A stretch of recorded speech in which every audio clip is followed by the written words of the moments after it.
I'd like to call the Town of Rome Board meeting for Thursday, June 2nd, 2022 to order. Can I get a roll call starting from my left? Jamadi here. Hasdell here. Goldman here. Barheit here. Number 3, certified posting of the meeting, please. I certify that on Friday, May 27th, 2022, the agenda for the Town of Rome Board meeting for Thursday, June 2nd, 2022 was posted at the Rome Town Hall at 12:15 p.m., the Leicester Public Library of Rome at 12:07 p.m., the Nakusa Port Edward State Bank at 12 p.m., and emailed to the Wisconsin Rapids Tribune at 12:44 p.m. Thank you. Number 4, can I get a motion to approve the agenda? I move to approve the agenda as written. Second. Any discussion? All those in favor, please signify by saying aye. Aye. Aye. Any opposed? Motion carried. Number 5, please stand for the Pledge of the Allegiance.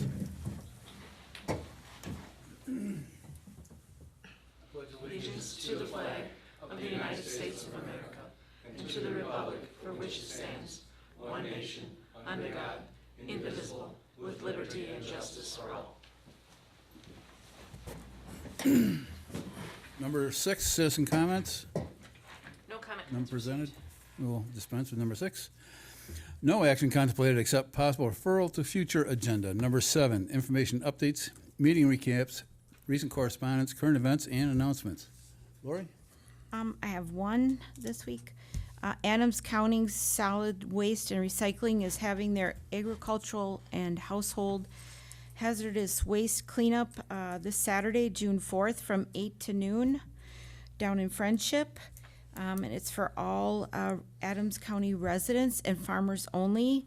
The acceptable materials will include automotive type items like fuel, trans fluids, degreasers, that sort of thing, lawn and garden and farm type items like herbicides, insecticides, pesticides, other poisons, weed killers, household items like drain cleaners, mildew, mothballs, oven cleaners, workshop items like creosote, gun cleaners, wood preservatives, strippers, lead-based paints, thinners.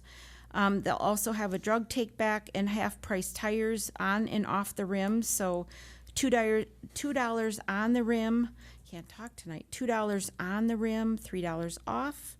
And half-price appliances, only $7.50 for air conditioners, dehumidifiers, dishwashers, microwaves, stove, ovens, and that sort of thing.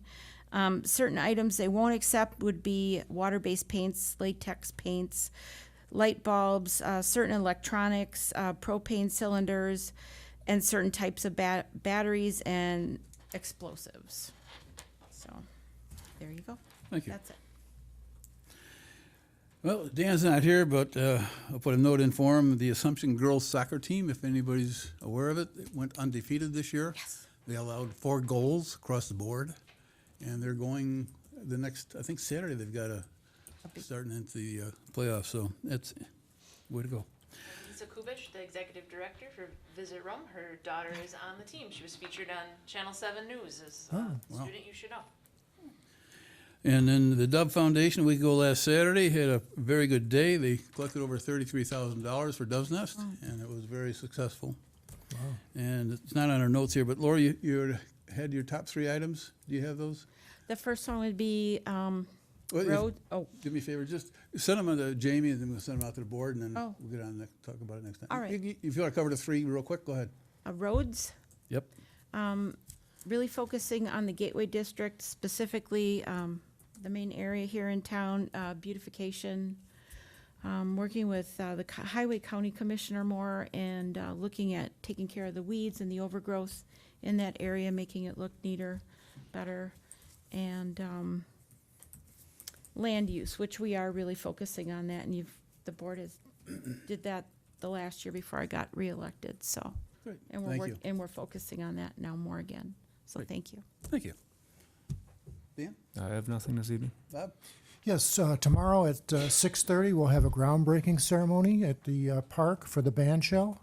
So anyone who's interested is welcome to come and attend that. Following that, at 7 o'clock, there'll be a fundraising concert by the gazebo. And the band, High Water? Art Stevenson and Highwater. high water. We'll be there. So anybody who's welcome, there will be refreshments and food there in the food trucks. Jamie?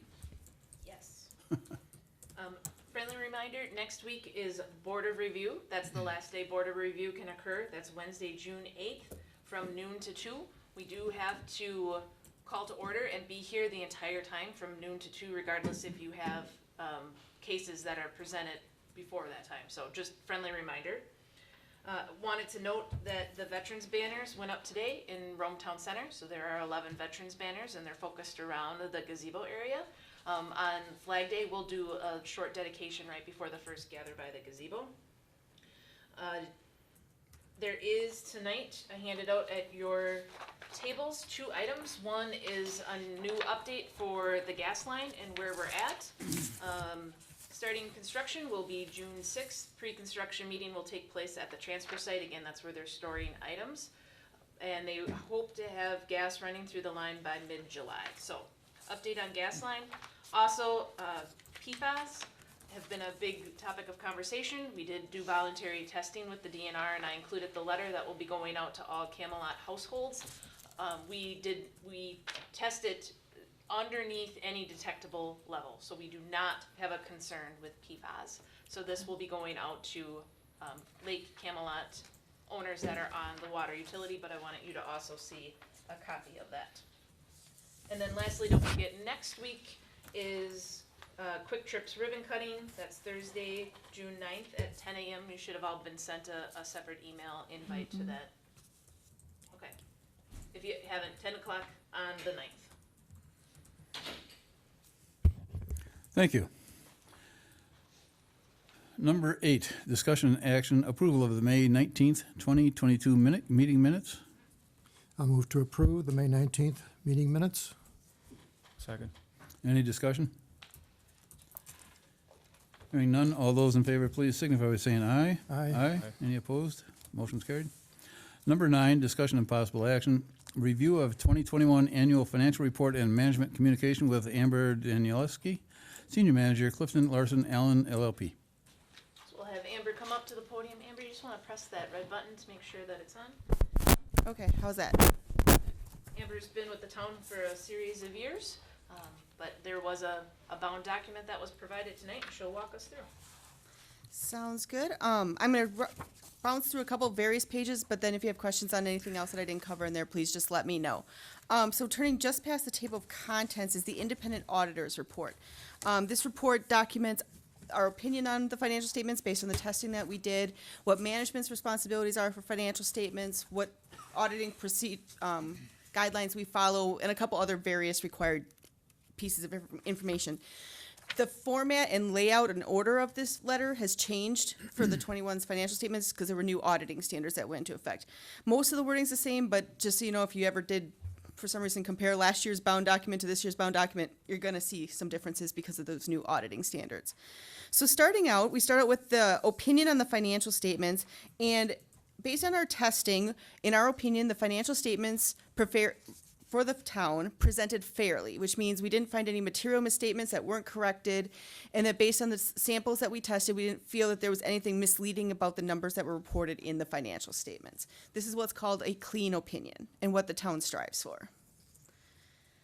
And we follow government auditing standards and regular auditing standards. So there's two sets of different standards that we have to follow in designing our testing and guiding where we look at certain areas. Management is responsible for preparing pretty much everything except for about 10 pages in that bound document.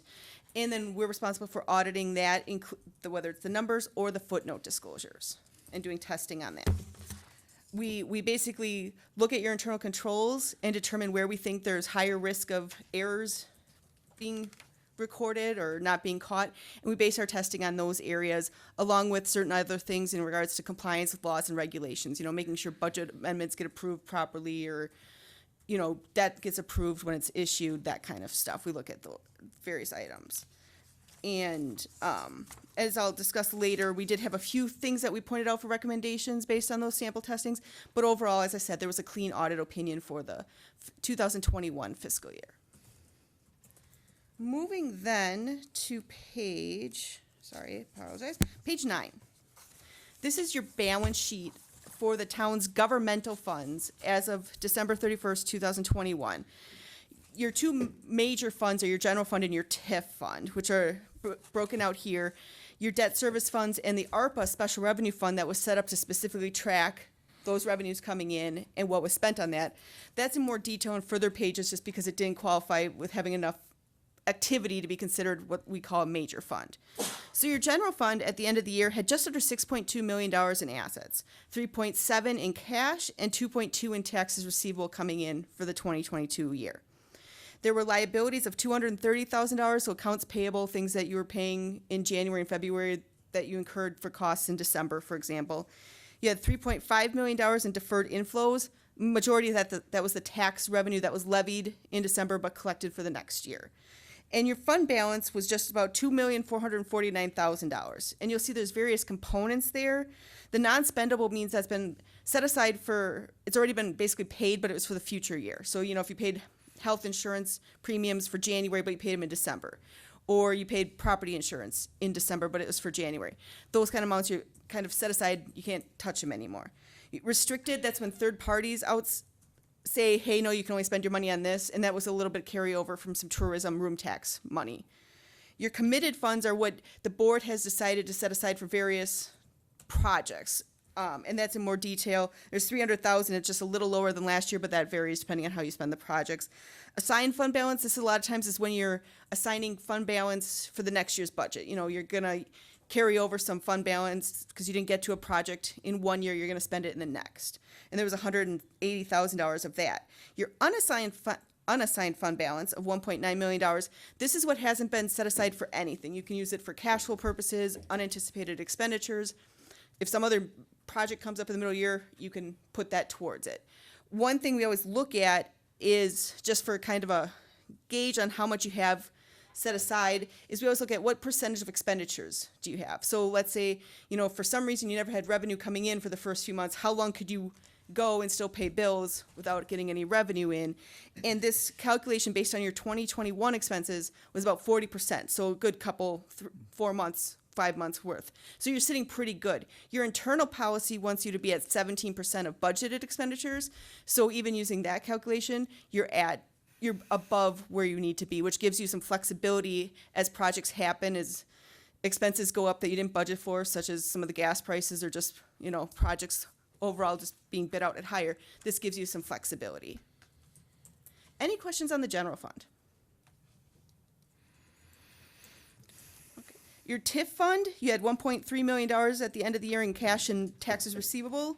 We're expecting another just under 1.2 coming in now for taxes in 2022. And you had about $140,000 of fund balance left over to cover expenses until those increments come in. On page 11, this page summarizes your revenues and expenses for the year. So your general fund had just about $5.8 million in total revenues, just about almost $4 million in property taxes and room tax. And then you had $1.2 million in intergovernmental revenues. That's your state shared revenue, your highway GTA aids. If you had any parks grants, that's going to be in that line. Your total expenditures were $5.1 million, the majority in public safety and public works, which is where we do generally see municipalities spend the majority of their funds. And you did also have some capital outlay this year of just about $1 million. Overall, your fund balance in the general fund grew by just under $300,000. Quick question. On Public Works, are we in line with other towns as far as expenditures? I would say you're pretty comparable. Obviously fluctuations happen because sometimes you do one big road project and then it fluctuates, every couple of years. But I'd say it's pretty reasonable. I think as you always have to keep in mind, you want to keep those expenses pretty steady, because that's how your aid gets calculated. If you have if all of a sudden you drop one year, they do a 6-year average to determine how much your state aid is going to be. So you're going to want to keep it steady, or at least if you're going to start increasing it, be aware that then if you drop down, sooner or later your aids will have an impact. But nothing stands out overly from just my quick overhead thinking of what other towns have. I don't think you're out of the realm of where you need to be. But obviously, as we know, roads in Wisconsin deteriorate sometimes a little faster than what we'd all like. So it's important to always just make sure you're doing the assessments that you need with, and working with DOT to make sure, and with the county and different things to make sure you time out your projects pretty well, you know, so you're not replacing one thing and the county's gonna tear it up 3 years later, or the state comes through and does the same thing, and just have a good long-term range plan saying, you know, we're gonna do this set of roads these couple years, and just take that into consideration as you're doing your long-term planning. Okay, so state aid is dependent on what we do spend. So if we spend more, our state aid goes up? They do a 6-year average and a 3-year average, and they calculate different numbers from that.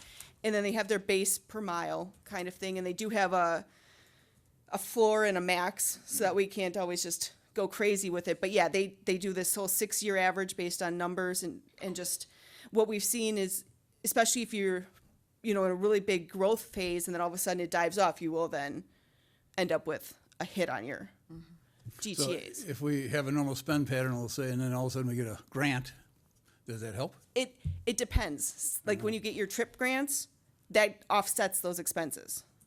This is the bill fund that they came Yeah, up with. it could. The state has certain lines, like when you get, if you sell a truck, you know, let's say you sell one of your plow trucks or something, those proceeds, they offset that against your expenses, because they figure you're going to use that towards some of your other expenses. Or if you do get certain federal and state grants, even some of your police grants, they actually calculate a portion of your law enforcement costs towards that as well. There's a whole, if you go to the Wisconsin DOT page, there's some background information about how they calculate it. Thank you. Yep.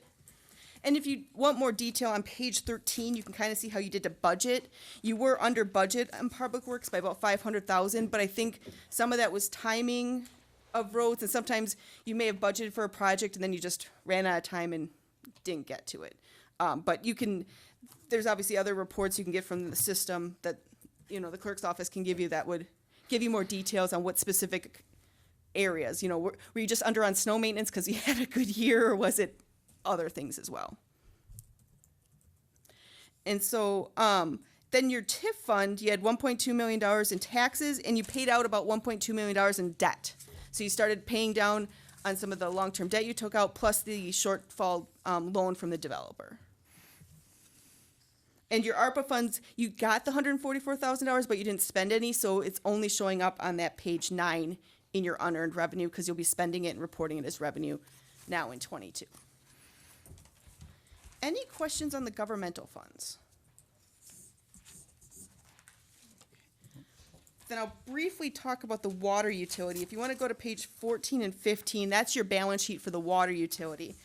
There was $6.4 million in assets, with about $5.2 million of that tied up in your capital assets, your water mains, the tower, the wells, that kind of stuff. You had deferred outflows of resources related to Wisconsin retirement and a couple other things of $157,000. Then on page 15, your total liabilities were $2.1 million. There was a decrease because you continued to pay off the debt, the long-term debt that the water utility has. And so ending net position for the water utility was just under $4.3 million. The majority of that, again, is tied up in your capital assets. There is some set aside for a depreciation reserve that's required by the debt that's being held or as a liability there. And then you do have almost $1 million unrestricted, which again helps for cash flow purposes and different expenses as well. On page 16, you'll see the operating revenues and expenses. You had just about $1 million in operating revenues from the residents that are hooked up to the system, $728,000 in expenses, and so positive operating income for about $330,000. There was some, obviously they paid out $58,000 in interest, which then reduced that amount, and then they also paid $124,000 over as a transfer to the general fund for property or payment in lieu of taxes, excuse me. And so total, their net position grew by $200,000. Any questions on the water utility? Okay. Then, just briefly, if you go towards the back, skip way back to about page 69. As I mentioned before, when we review your internal controls, we just test a sample of them. We don't look at a big enough sample to truly give an opinion on them. But when we spot some things that are just weaknesses that you should be aware of, we do point them out in this report. Every single finding in this report we've shown for the prior multiple years. It just is what happens when you have a small town and, smaller staff. So the first one's segregation of duties at the water utility, and the second one is segregation of duties at the town, for the town as a whole. When you only have 2 to 3 people doing all the day-to-day operations, it's hard to split out those duties, and it's just important in our mind to point it out to you, because that's where board oversight becomes so important, because you're an extra set of eyes, an extra person asking questions just to understand what's going on. The other 2 findings are also findings that are sometimes common in smaller municipalities and even some of the larger municipalities. One is preparation of the financial statements. While the majority of this document is management's responsibility to complete, they usually outsource it to their auditors just for cost-benefit purposes to prepare it. And because it's not prepared internally, there's always a risk that, there's a footnote that's not currently updated to reflect some policy or something. So it's important to point that out, so that way when you're reviewing stuff as well, you can be aware of that. And the whole entire report does get reviewed and approved before we final bind it and everything, get it out to you guys. And the final one is adjustments to the financial statements. Some of our testing proposed some adjustments that change some of the accounts by a material amount. And when that happens, we just have to point it out to you that, maybe some of the final numbers you had gotten from December may have changed because of some of our audit entries. Again, it's not necessarily unusual when you have a smaller municipality, but it is just something we do have to point out. And with that, I will open it up for questions.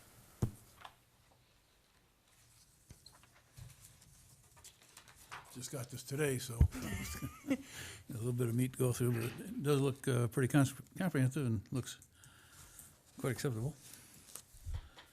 I would just make the note on the tip that 140,000 that is in fund balance will eventually be applied to the loan. It just can't at this moment because of the way that loan is set up. We can't make an advance payment, but now that the expenditure period is closed, that couldn't be spent on other items in the TIF. It'll go to the loan payment when we can make an advance payment. Anybody else? Any questions? If we wanted you to come back once we had a chance to review this. Yeah, I will, I don't know how many business cards I got, but, I might have enough for you guys. Just shoot me an email or give me a call. I have 6. That should cover for the one board member that's gone, right? That'd be great, thank you. Do you want to just pass them down? Sure, thank you. Jamie, in the future, could we have this on the screen for the audience and at home? Oh, I sure. mean, we just flip through it, I realize, but just, And it is part of the board, if anyone that's watching from home would want to flip through it, it is part of the board packet and load it to the website. thank you. Yep. Thank you. Thank you.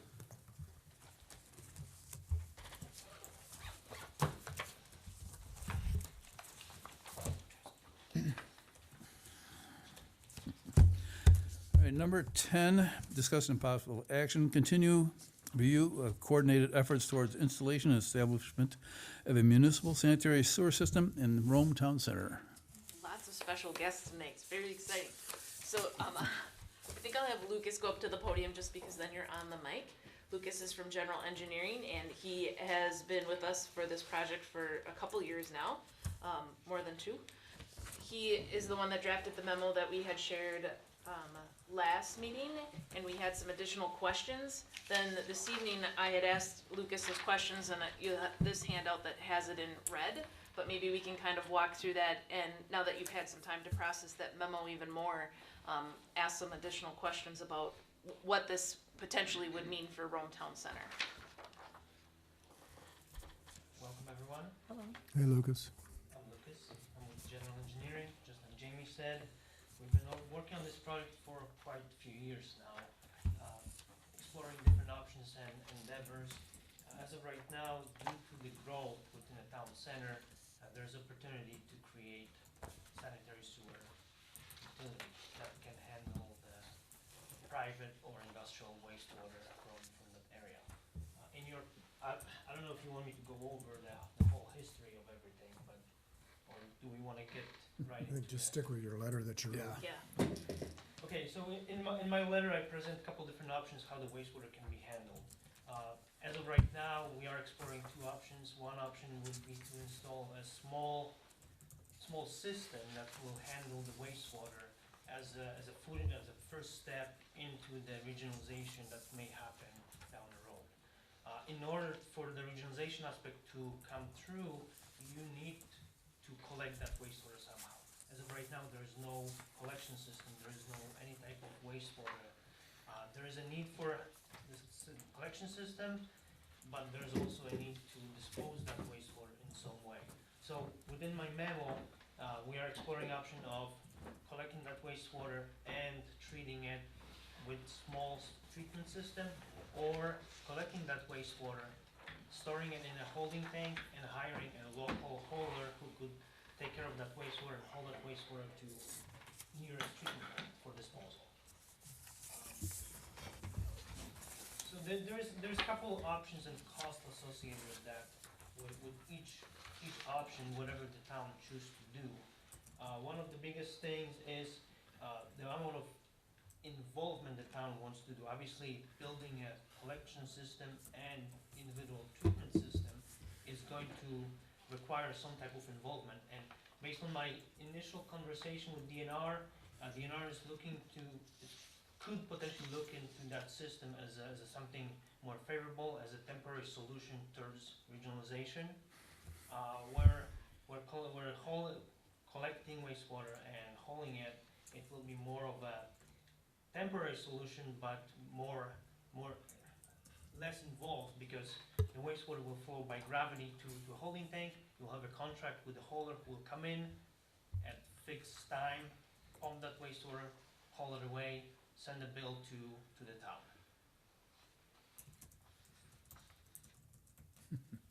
Did you make any attempt to apportion these costs to users or to the town?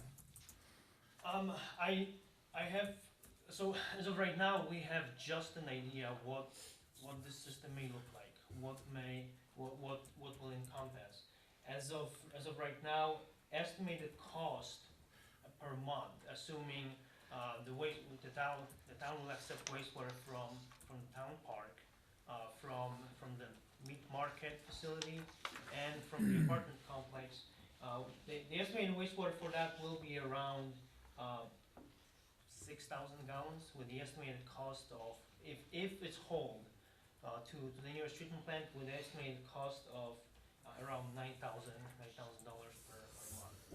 As of right now, you have to keep in mind, all those numbers are just estimate based on the data that we have that was submitted for approvals from all those places. This is just an estimate. At the same time, there is option of hiring a different haulers.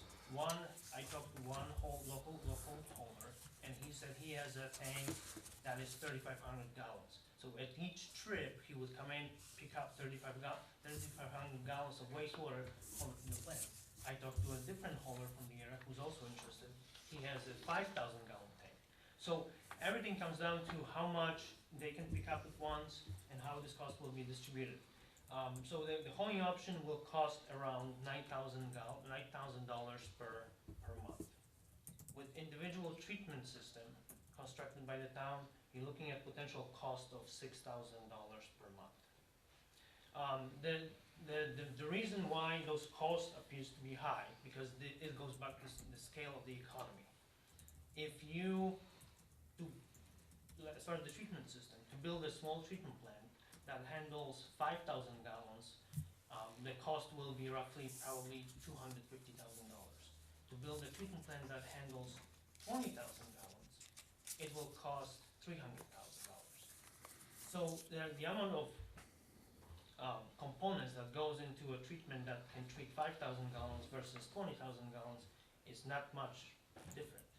The initial cost is always there, because the infrastructure to treat that, it will cost that much money. Does that make sense? Just a point of clarification, when you said the $9,000, you mentioned Rome Country Meats, the park, and the apartments. Were you also taking into account the brewery? No, not in that phase. Okay, so the brewery is not included in that phase? It's not included.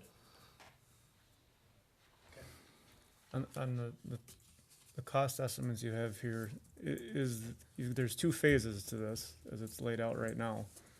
And then there's an estimated cost if we were to take out 20-year loans for both of those build-outs. That loan amount for one or both is not included in the total operation cost of $9,200 per month for hauling? It is included. Okay. If you look at the page 3, it is included.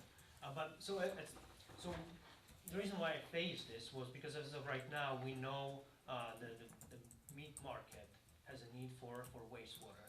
The town park has a need for wastewater. The brewery is happening possibly next year. The apartment complex that I include in my memo is happening later this year. So this not necessarily needs to be structured this way, but like I said, it goes back to the scale of the economy. The more users you can connect initially, the more distribution of the cost is going to happen. Obviously, yeah. So that goes back to 5,000 gallon system versus 20,000 gallon system. And same thing with the hauler, because if they know they can come in and they can pick up, let's say, 5,000 gallons each day, instead of the wastewater generator will be 2,000 gallons, they will bring smaller truck which can carry less. But the amount of time for them to come in and pump that wastewater, it's same amount of time. It will take them approximately 45 minutes to come in, pump that wastewater, take it to the treatment plant. And that's what the hauler told me, that the more they can take at once, the cheaper it's going to be. When I read your letter here, I don't read this $198,000 here does not include disposal.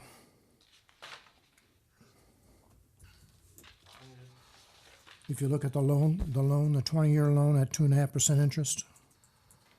Yeah, because the payment's $860.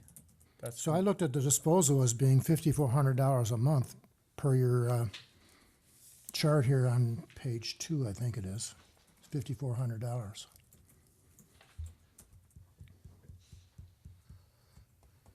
No, so on the page 3, disposal of the wastewater via hauler will cost approximately $7,400. That includes the cost of hauling it and disposal in the treatment plant.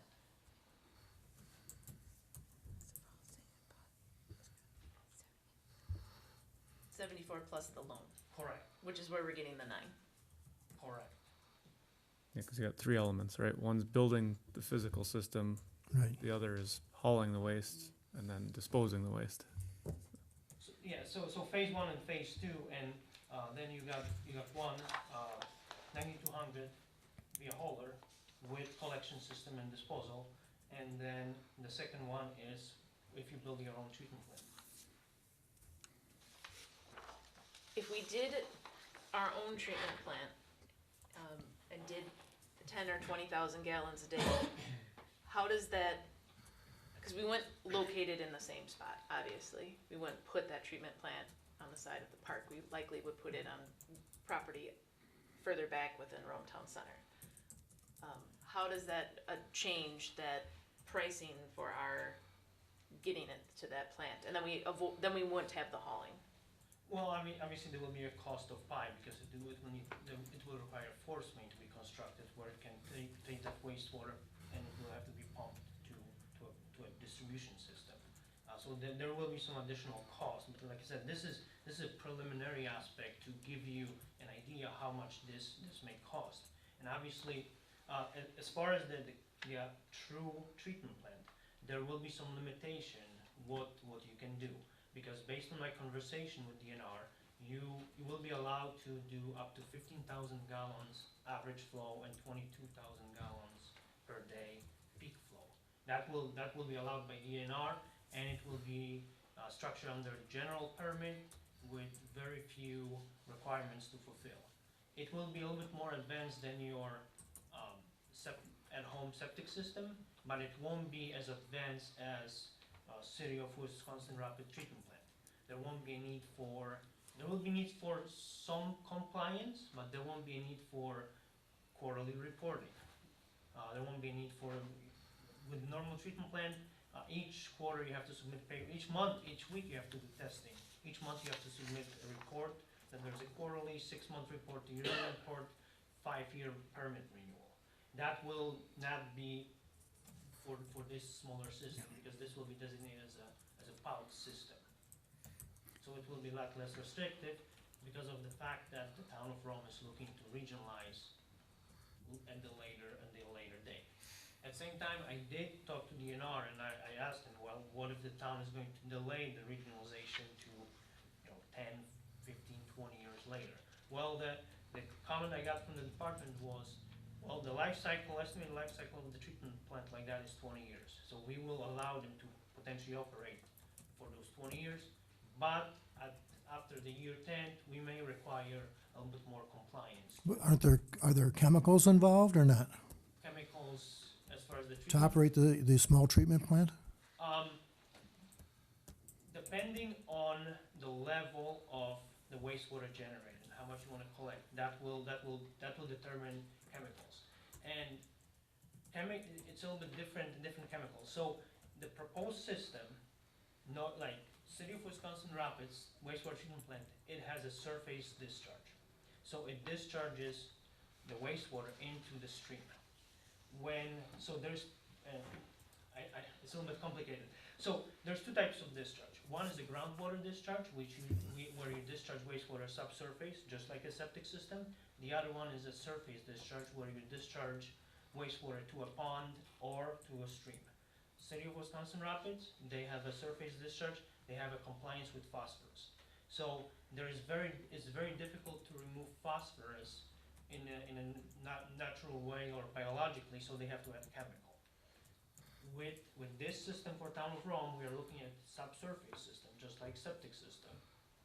And there won't be a need for phosphorus compliance. There will be a need for ammonia removal and nitrate removal. And combine those two, they cannot exceed 10 milligrams per liter. In order to achieve that, there will be a need potentially in the wintertime to add a chemical in the form of sugar.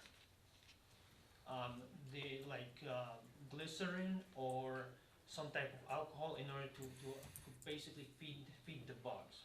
But nothing that pollutes water like you see in a phosphorus addition. Like if the brewery made the sours in the winter, is that the kind of sugar we would Because of that's exactly what it is. That's exactly what it is. You take brewery waste because it's high in sugar, and you feed that at a certain stage of the process in order to boost the bugs. So I will go into the detail of the treatment. So when you aerate the wastewater, you remove the organic matter and you convert ammonia into nitrates. And then in order to convert nitrates before you discharge into groundwater, in order to convert nitrates, you need to provide carbon. And the best source of carbon is sugar. And you feed those bacteria, and that's how you neutralize nitrates. You know, I suppose there's a whole lot of different ways you can allocate these costs. But if you just did it on a per gallon usage based on your chart there, and you're telling me the $198,000 or the $1,100 per month that you'd have to earn on that to satisfy those loans. If that also includes the disposal, which I didn't see, but just assuming that it does, and you apportion the cost based on the usage of water, that'd mean that the meats, the Rome Country Meats would be allocated $187 a month. The brewery also would be allocated $187 a month. The Rome Town Center Park, which I figured would only operate 4 months out of the year, so I took a third of that, would be $103, and the apartment complex would be $622.60 a month. That just seems to me like a lot of money for people to. Well, average bill for water and sewer. So when I ran the numbers, it came to roughly $55 for 1,000 gallons. Where, as an example, City of Wisconsin Rapids, I believe they charge, roughly $18 per 1,000 gallons. So the cost is higher. but there's also a service fee. So that service fee amounts to roughly, I believe, $35 for 1,000 gallons. The overall. Could you repeat those numbers again, please? 18 and 35. 18 and 35. Oh, 18, thank you. So average household generates around between 25 to 35, 4,000 gallons, depending on the users. But household of two generates around 3,000 gallons of wastewater per month. So with that amount, you're probably looking at that cost of $80 to $100 per month calculated. But at the same time, like I said, the reason for the cost appears to be high because you only have 3 users. It goes back to what I said about the scale of the economy. That the more users you can connect, you're going to distribute that cost. Yeah, but the more users you add, the more your disposal cost is gonna go up as well. So you have like $5,400 a month Correct. for disposal costs just for these 4 users. Correct. If you have a hole. Yeah. If you build your treatment plant, then that cost, like I said, the cost to build a treatment plant, 5,000 versus 20, it's not that more. I had a question on the $9,000 we're looking at. That's the actual cost in today's dollars to move forward with this project, correct? Correct. Now, does that cover all the infrastructure, lines going to all the roads in the park, or just going to those 3 businesses? It covers the phase 1 as shown on the map. Based on what I was saying, looking at the businesses we'd be looking to service, you need phase 1 and 2 right away. So figure the total cost of both of those as they're put together. But it wouldn't be the 9,000 if we did the temporary plant, which if between 15 and 22,000 per day for approximately the next 10 to 20 years, if we could set aside, if we could agree to a parcel of land, which we already own, that we would set aside for that. But the PVC, the piping is gonna be different to get it there, but, Correct. that would be then you don't have the hauling fee or the fluctuation in gas. But you would need a trained operator to run it, You and wouldn't need a trained operator. No, because this is just like. It's like a just Pouts? Septic system. Pout system? Correct. This is just like pout system. You won't need operator. There will be obviously some oversight to inspect that right. once every probably a quarter. But overall, those type of systems are maintenance free. And they are self-sufficient. But What's- they do require power. What's the risk that there's environmental factors in this particular area that we're not aware of that would prevent that from being installed? Based on my initial review, there is no environmental contingencies that could prohibit that from happening. So your septic system at home, you are per code, you're required to treat, the BOD, that's the organic mass, to above 30 milligrams per liter. With that type of system, you're required to treat that to 15, so half of that, because the municipalities are held to a higher standard. With ammonia in a wastewater, you are required to achieve 65% removal. Where here so 65 in a wastewater that comes from residential users, ammonia levels are approximately 35 to 40 milligrams per liter.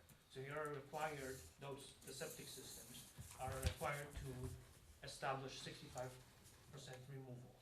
So assuming 40 milligrams per liter, you're looking at roughly 15, 18 milligrams per liter discharging into the ground. Where with this system, then the ammonia has to be contained within around 3, 4 milligrams per liter. So you are held to a lot higher standard. At the same time, you are discharging a lot more wastewater in a fairly concentrated area. But so is the bigger development or private development, because that system is no different than the one that Sand Lake, the hotel is using. Sand Valley. Sand Valley. What about if we isolate the cost of the treatment center, which is roughly $320,000 per your estimates? Amortized over 20 years, okay, that looks great, but what happens in 10 years when the DNR says we can't use it anymore? Well, before we will move forward, we will need to set up a meeting with the DNR and go over the details and basically come to conclusion, okay, what is the goal here? And I know plans change, and I know the regionalization is the goal down the road, but what if it's not?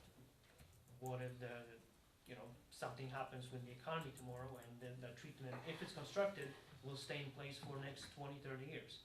I want to include some type of contingencies with the department that, we don't know what future holds, but I want to make sure the town is covered. It would also buy the time to see how we could make regionalization work and where we could run the line, and it would give us a lot more time frame where we could entertain other developers too that would utilize it while we were working on a long-term solution. It's true, though, that Wisconsin Rapids has already said that they are not interested in taking our sewage, right? They did say that. Leadership has changed since that, so we've asked to start that conversation again. But Nakusa and Port, with that said, both would really like our Yeah, waste. but they're only prepared to take industrial waste, not residential waste. Nope, they could take both. They just want to have a good mix so they have a good quality of waste. Most of their waste now is residential in nature. They just don't want a shock to their system. So, The Nakusa treatment plant was redesigned, I believe, in 2006 or 7, and it was designed for 650,000 gallons of wastewater a day. Right now, that plant is operating at 180. Yeah, I just think it would be nice to have a longer-term plan even to get to our residents around the lakes. That's 30 the years from goal. now or And whatever. Initially, when we had first meeting with the city of Wisconsin Rapids, they were open to idea. Yeah. Then, I believe they were collaborating with the paper mill. That did not happen. So then they shut the idea down. And then I had brief conversation with their engineer while he was still there, and he said, well, it's a possibility because the paper mill did not happen. So we have a capacity.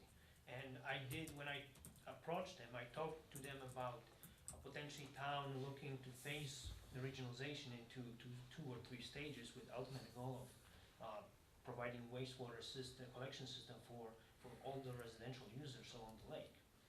So I did talk to them about potentially buying into the capacity of 200,000 gallons a day.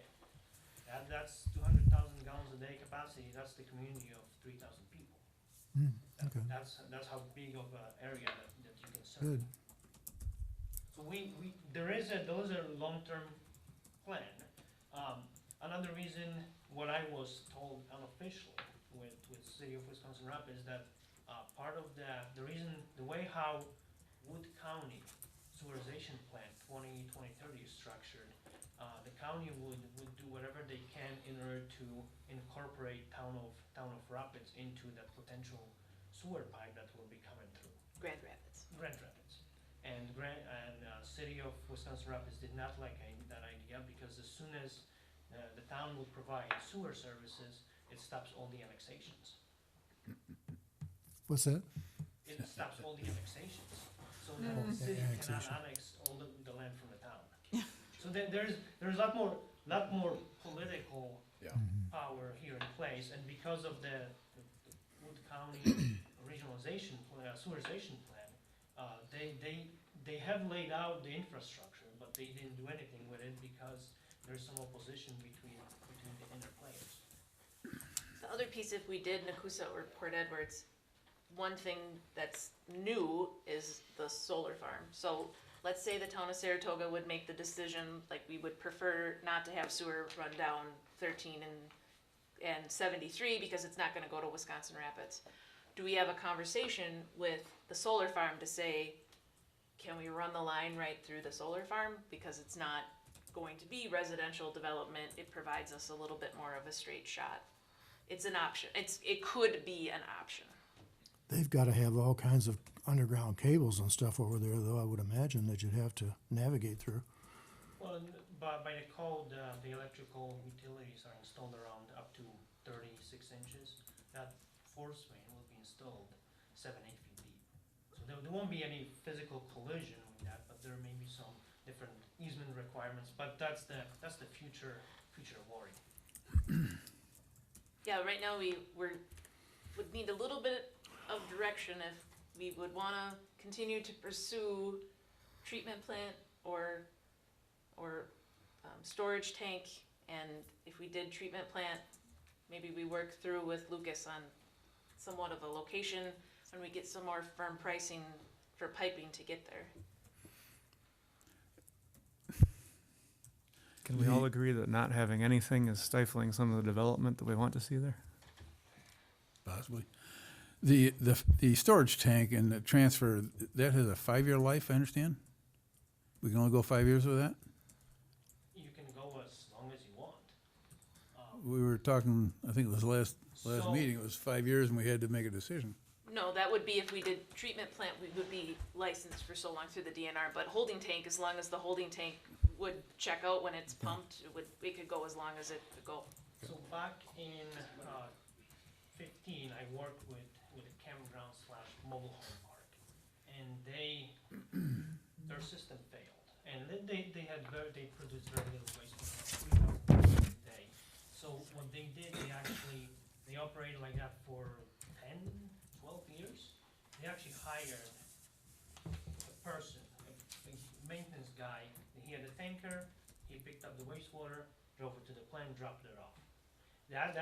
I'm working with the town, with the village right now, that it's looking at that option of buying a tanker and having their DPW take 2 loads each day to a different municipality for disposal. Because as of right now, their wastewater plant is in very high distress. So it's a community of 180 people, and the estimates for a new wastewater treatment plant are around $11 million. Which, even looking at the life cycle of the treatment plant, mechanical treatment plants, around 20 years. The best option, what they could afford, is a 50-year loan term in order to make the payment work, which children of their children will be. Yeah. Are there any state or federal funds available to help offset the businesses or the town costs? There are loans available. Not loans, grants? Low interest loans. And fortunately, town of Rome is fairly wealthy. I'm doing whatever I can, working with, and trying to secure funding. Loans, that's what it is. Our average income disqualifies us from a series of things. If we would regionalize and Saratoga or another municipality may join in that regionalization, that might have some opportunity for some grants, but Correct. not this Correct. project. The regionalization itself, there are money available to build a force main from town of Rome to Wisconsin Rapids.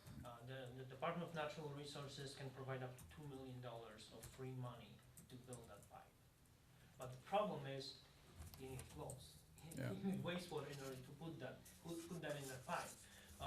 Then, assuming, let's say, regionalization, it's 9, almost 10 miles long to Wisconsin Rapids, you're looking at 70,000 gallons of holding capacity just in the pipe itself. It's not, ideally, you don't want to let that wastewater sit more than 4 days, because it's going to cause issues at the plant. So you probably want to get to that 15,000, 20,000 gallon a day flow before you move towards regionalization. There are properties that are and are not required to connect to sewer once it's available. Is that correct?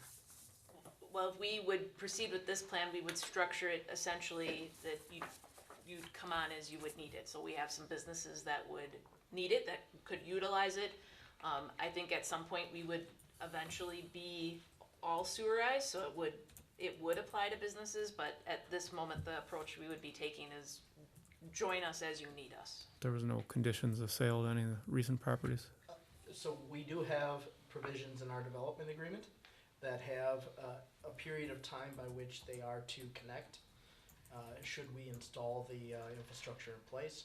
So our more recent property sales have included provisions that account for possible establishment of a system and expectations, mutually expectations that they connect to it should we lay the infrastructure. Do you know how long that period is? I think it was 10 years, because that's what we also give for water utility, and the line would have to run past their property. Now, we're just looking at the town center. Would it make sense to look at any businesses along 13 or D? It certainly Expand could. lines? I mean, as Lucas is saying, it's economy of scale, so Yep. it, from like a town hall perspective, we would love to have it here because we could utilize a lot more land on this 6-acre parcel by taking up all those drain fields that we have. Yeah, we can look at their systems, how old are they, and if they're ready to go, we know we'd have more people signing on. Yeah, we could certainly ask. Well, so Who? The oldest, Well, the you got the oldest medical building center, over the there. library going down this way, you got those businesses, you got the lodge and the Shermalot, whatever it is now, Lakes Inns, you got those they'll have buildings down relatively there, the newer restaurant. systems. Huh? I think they'll have relatively newer systems though, don't they? I doubt it, for Fire Tucks. Sherwood's is Fire pretty new. Tucks? Fire Tux probably doesn't. Yeah, Actually, and I take that Shermalot? back. I Shermalot? think we're getting a little bit ahead of ourselves, though. No, no, I no, mean, I it's- appreciate your, It's out there. You got going Right. down D here. Even you actually have a lot of properties that are business zoned business, I believe. You need to get commitments for who's gonna get on this thing before a single Yeah. dime is spent Oh, on building I it. don't Or- doubt that. Commitments are important, but you can also look at the businesses out there with old systems that are going to need replacing soon, and that's when you switch. it's a Just a valid possibility. point. Yeah, especially what's the cost per foot? We'll say on this 8-inch pipe. in a soil. Rough, sound yeah. zone, you're looking at around $90. $90 a foot. $90 to $100 per foot. That's a lot less than water lines. Yeah. Yeah. Well, you have a lot less. Is that a pressurized system or is No, that gravity? No, it's a gravity. So with water system, you have valves, you have hydrants, it's a pressurized system. You either have PVC pipe or ductile iron. Yeah. Or here, you have a manhole and you have a pipe. If you go down 13, you're gonna need to put a lift station of some sort in Possibly. to get it up here. A bunch of, But I'll bet we're talking three businesses right now. But I'll bet you can get 10 pretty close off the bat within the next year or two, by the time we even start working on it. Well, but everything comes down to the town spending money. Obviously, the whole thing comes down to one thing: how much money the town is willing to spend right now and go, and how long you are willing to go in debt for. Because that's what it is. Because based water, in my involvement with the town for the last few years, I see a significant need for some type of wastewater solution. And in my conversation with Jamie, I heard about the businesses that the town had to turn down, or the businesses that walk away from the town because there's no sewer. Yeah. And the need is there. It's how you time it and how you execute the whole thing. As of right now, you're looking at 2 businesses other than town property. If you wait longer, you lose that opportunity. Yep. Or if you wait, there may be a better opportunity in the future, but nobody knows the future. Lucas, for phase one, how many apartments did you assume were in the apartment complex? 12? 12. I thought. And I know that will be a 3rd building. There'll be Yeah, there'll be hopefully 24 later on, yeah. another 12 before the end of the year. So 24 total. 24 total this year. And altogether will be, there's 4 buildings, right? Yeah. Each 12, so you're looking at 48. So if the sewerization happened last year, you will already have 48 users, where right now you have only 12. Again, we're not looking to saddle the taxpayers with this. This has got to be, that's part of the rules. That's why you're here. Wastewater treatment plants, wastewater collection systems are the most expensive infrastructures in Yeah. each community. And you know, it's not the village hall, it's not the city hall, it's the wastewater treatment plant. And it's nobody thinks about it, but it's one of the most expensive aspects. I think he's talking about, like he said, with the window of opportunity, basic plan they have here for phase 1 and 2, how much we want to get into debt right now with the unknowns in our economy, the way that it is. what's going on right now. The ones that wanna hook up to it, that kinda need to hook up to it. I don't know that I wanna put that much on the line with all those unknowns. Well, if you go into And- debt, then you want to make sure you have some way for the users to offset that. Exactly. And at least the majority of it, I would think. That's what I would like to see, some kind of analysis as to how you would allocate these costs and offset them for phase 1 and 2. But I think he's given us some really good basic information as to what we can expect, and That is And- correct, and- and, you know, right, I the think- issue is you're only looking at 3 users. right now, That's the problem. Well- And, you know, like I said, if you would done that a year ago, you would have 48 users. Well, still, if you allocate your costs amongst the 3 or 4 users that we have, you could extrapolate that by doubling it or whatever you would know, that you already have a sunk cost and you could reduce that by adding so many more users. But And you know, from my experience, based on I have a different community that they have a meat production facility. Their wastewater bill is around $2,000 per month, just to dispose wastewater. Because the production is there, the water usage is around 6,000 gallons per month. And they are paying $2,000 per month.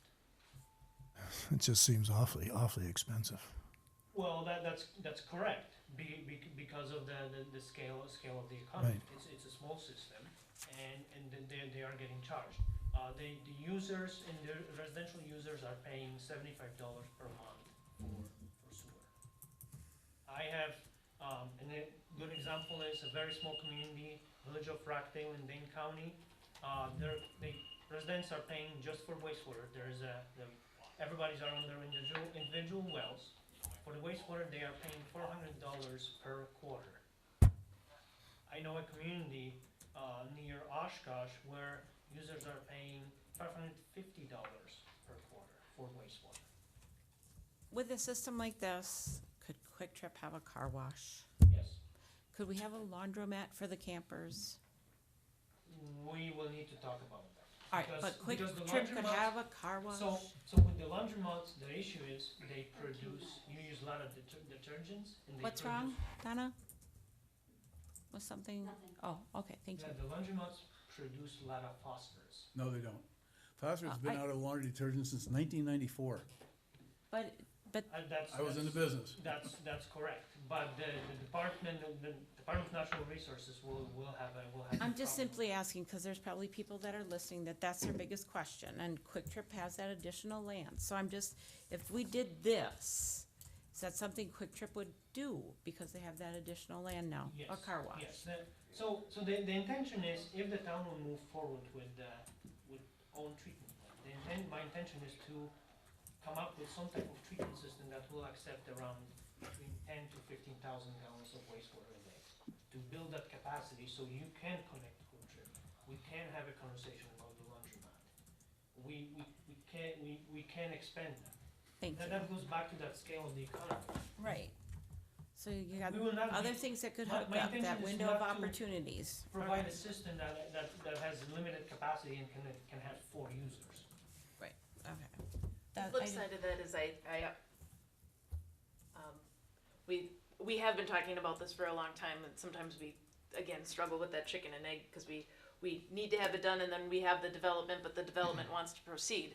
I don't know that you have 12 apartments, because 12 apartments, he's got, the buildings are pretty close to complete.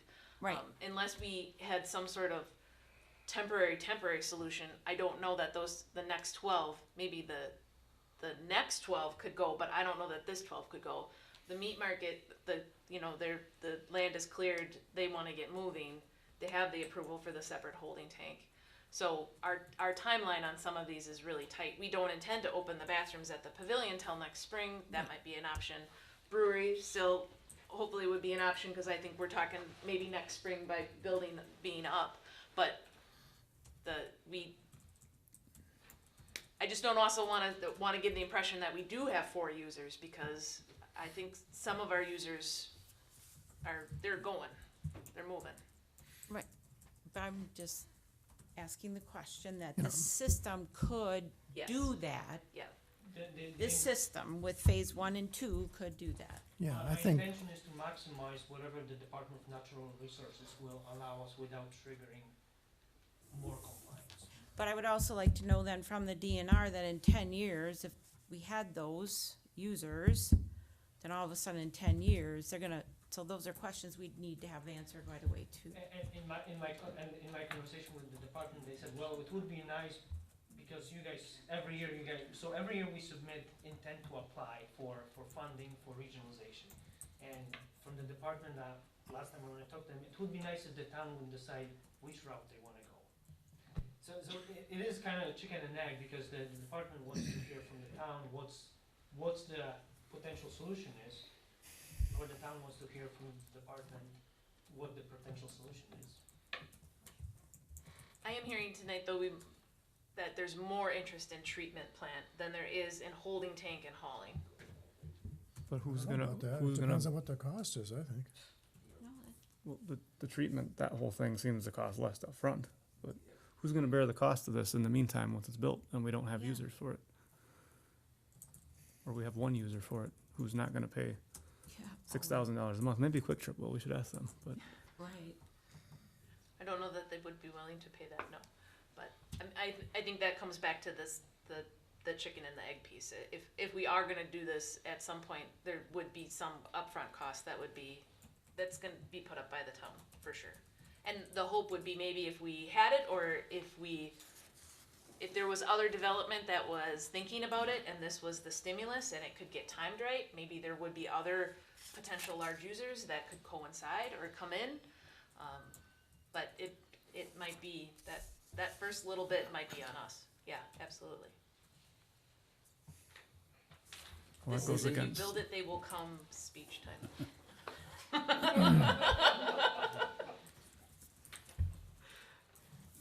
Well, we could also look to recover those costs over time as well, so, I mean, that happened with the gas. I think it'd be nice to know what the unit cost would be if your holding tank was maxed out. You were talking 15,000 gallons a month, or a week, right? A day. Yeah. Or if your treatment plant was maxed out, you know, what would the cost be if you had all those users there using that? I think that would be the, And The I ultimate. can prepare that. I can prepare a couple different projections as far as, you know, there is, let's say 20% capacity, 50% capacity, 100% capacity, what that cost may be. How old's the system over at Quick Trip now? Did they put a new one in, or is that still the old one? They didn't put a new one in, I don't believe. In very brief conversations, they felt like what they have might be getting maxed.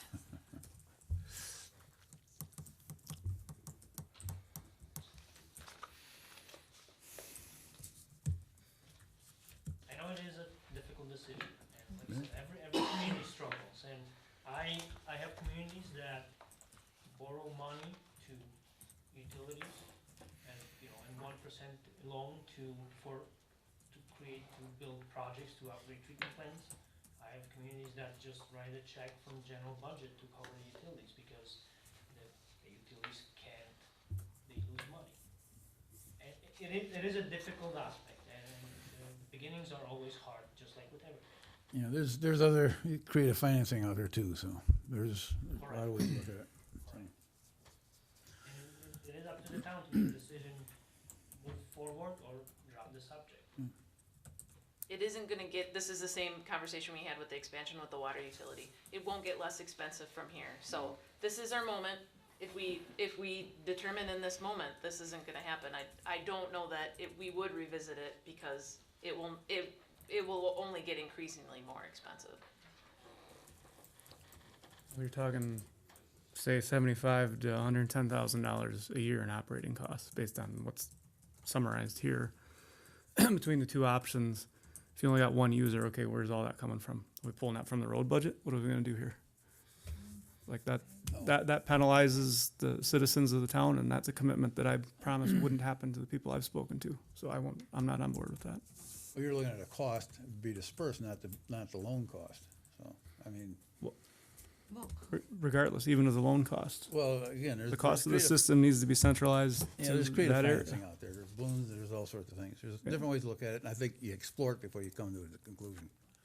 That's my opinion. But I think the costs need to be contained to the service area in which it is operating. Don't Should not be disagree. spread out to the rest of the I don't town. disagree with you on that. And that's always been the thought, that it would be, Yeah. it would be in the service area that it was in. yeah. And I agree with Dan. It has to be in the service area. It can't be spread across the rest of the town. Yeah. at But this carry this point. on another time, but Well, look at some other discussions, I think. time is running short though, and We like, can't make a decision tonight. We don't have I enough. know we can't, but But I think this was helpful from Lucas's perspective, certainly to hear what you're thinking. I think we can put together, we can refine some numbers. We can maybe even put in that conversation, what happens if we did connect town hall to it? Yeah. What happens if we did send out, if you're in the business district, do you even have an interest in this? And see what that would put together as far as users and numbers. Yeah, you need to get more concrete numbers, what timelines, what timeline you're talking, who would you put on board within that time? And then others down the road, like you said, commitments, yes. So, but, yeah, I think we need to look at all that. Next meeting? Yeah, like I said, I'd like to see some projected costs Sure. per user. If you come up with any other thoughts, send them on, and let's look at different opportunities. So, Thank you. some more answers Thanks, from the Lucas. DNR too, if you can. Well, I have more direction. Based on what I'm seeing right now, the town board is still open to a possibility of sewerization. Thank you, Lucas. All right, number 11, discussion of possible action, review, change proposals regarding new Rome Town Center Band Shell Pavilion project for the following items. Change proposal number 2, cabinet cost increase. Change proposal number 3, hollow, I can do these all at once, right? All right, change. Proposal number 3, hollow metal frame doors hardware increase. Change proposal number 4, ethylene propylene diene monomer EPDM roofing material cost increase. Everything's going up, huh? Yeah, Jamie, I understand them asking for a roofing cost increase now because they're going to do that this year, okay? These other two items are not even going to be performed this year. They're going to be done next year. The cabinetry would likely be installed next year, but the cabinet builder would cost. The going- doors, yeah, the door frames that have to be installed. I understand, okay. Yep. Quick question, was Permar contacted for cabinets? Just a thought? Local business? Good idea. It was part of the bid package, so it would, I'm not sure. if Future use. Eagle- Yeah, Yeah. Yeah, we didn't get down to the brass tack details on the cabinets yet. That's why I was kind of wondering why it's even included here. because they just want to get the supplies ordered so that we don't have any cost. They ordered as many of the supplies as they can, even though it's the phase 1 and phase 2, so they wouldn't be subject to cost increase next year.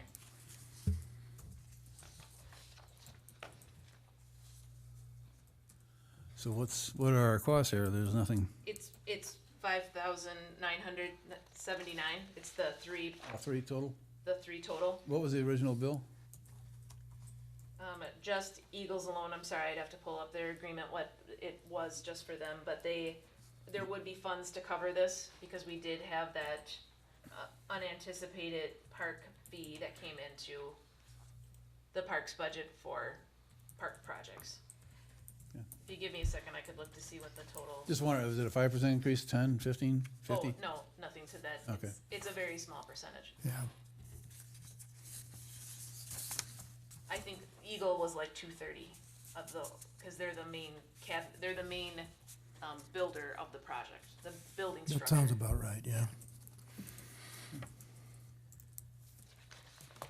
Entertain a motion? Sure. I'll move that we approve the change proposals 2, 3, and 4 for the band shell. Not to exceed? I don't know that you would do it not to exceed, you would do an amount, you could do the change orders in an amount. If you want to include the amounts, I think there's just isn't there a total amount? There's a total amount, yeah. 59, I would just, unless you're going to pull any of those change orders out, I I would just, Okay. make. So for a total amount not to exceed $8,870, No, 5,979. I'm looking at Derek Chris, okay. Not to exceed $5,979. I'll second. Any further discussion? All those in favor, please signify by saying aye. Aye. Any opposed? Motion's carried. Number 12, discussion and possible action, review of utility committee's duties and purpose. So, following up from our last meeting, there's a memo in the packet that sort of further breaks down what options would be regarding the Utilities Committee. Really, there are two main options, and then it's how you structure under one of those two main options. So it's either a Water Utility Commission, or with the town board, town officials, in lieu of that commission, which is what we have now, the Utilities Committee. If you did number two, then there's subsidiaries that you could obviously, that could be put into place. One, the committee could just meet less frequently. The committee could be dissolved and taken out of town code, and you could just have all of those items come right to the town board. Or you could determine, you could still dissolve that committee and then determine when you would need a subcommittee for special projects. That subcommittee would be a recommendation, just like the brush and timber or the ambulance subcommittee, and come back to town board. So if you did option number one, it would be structured very similarly to where it was before. With that said, you would have to change some practices, because when we moved to oversight by town board, we changed how those financial pieces were done. I think we talked at the last meeting that now the business manager prepares all of the checks. Those come for signature to Chad and I. Previously, when it was a commission, those went through the commission for payment. So we would have to rearrange bank accounts and financial structure, if that's the way that you were looking, With item one you're talking about? under one. No, I think you mean three, right? Yeah. You dissolve the committee. If you, No, if you, she's talking Restructure. about if you were to decide to revert and go back to a water utility commission, Yeah, that changes everything. that Right. changes Yes. a lot. Yeah, yes. but if you leave it as item one is, and just meet less frequently, you don't No have to change. change anything. correct. So why wouldn't we They do that? don't, they don't do anything. I mean, I'm sorry, but they had 3 votes in the last year and a half. Okay, but I mean, there might be something come up in the future that will require their attention Well, the when board, you reconstitute the committee. but the board can handle it too. I mean, they've had, what, 2 major things? And they were basically information, but Dan can explain, he's on the thing there. Yeah, but looking at the least amount of effort path is to just have them meet less often. Yeah. Only when necessary. That way you've got at least a board assembled to, like when the gas line thing comes up, for instance. And I can give maybe a parallel to what number one would look like. So you have your alcohol beverage license review committee, right? Same thing. That committee does not meet monthly. It meets as needed. It provides a recommendation to the town board after a thorough review. So it does some of the legwork, and then provides that recommendation. The point is, to Supervisor Goldman's comments, the committee's in place, right? So if we have a application for a license, then that committee can spring in, meet, and make a recommendation. It'd be the same really thing if you left it in place and just met as needed. And you don't have to change any code provisions either. Correct. Okay, I'll move that the board consider going to item one, which would mean that the utility commission would remain in place, but meet less frequently.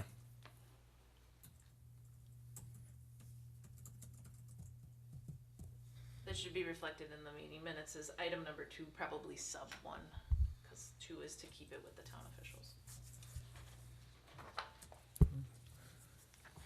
Okay. Is there a second? I'll second that. Yeah. But what do you mean consider? Is it, are we giving a That's clear what he direction wants, here or not? Yeah, that we move to meet less frequently, and then meet as required. Any further discussion? All those in favor, please signify by saying aye. Aye. Aye. Opposed? No. Motion's carried.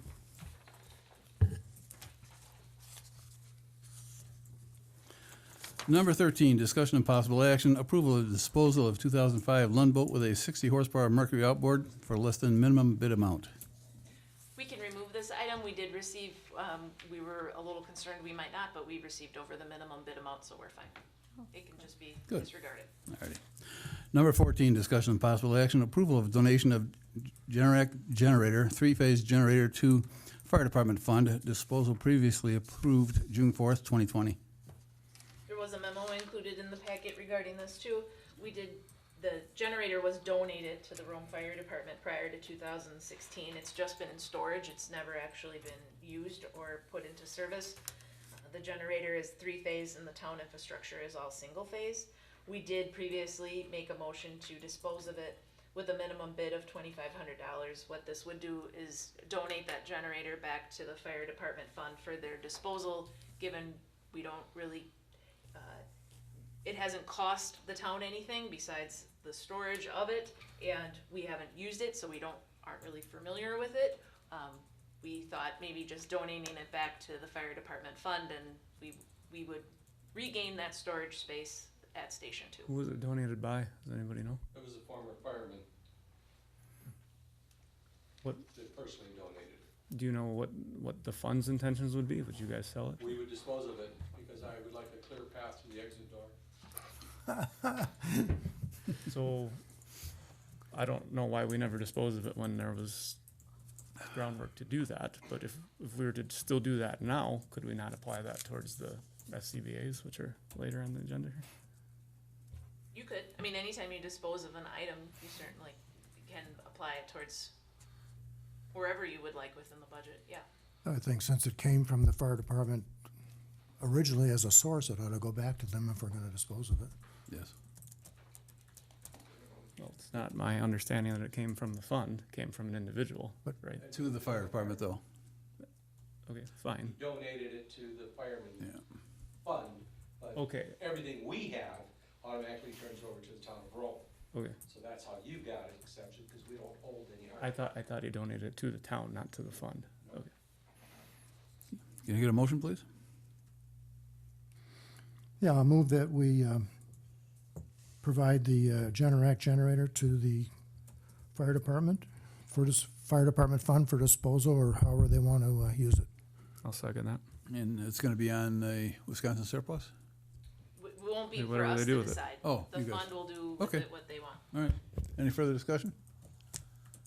All those in favor, please signify by saying aye. Aye. Aye. Any opposed? Motion carried. Number 15, discussion and possible action, review of Town Code Chapter 137, boating and waterways, and approval of language for boating regulations signage at public boat landing. So just a reminder from our last meeting, I did contact the Shermalot ski team. They did state that they would still like the exemption. While their ropes are 75 feet long, the average age of the skier is 14, so they'd like to keep that in place.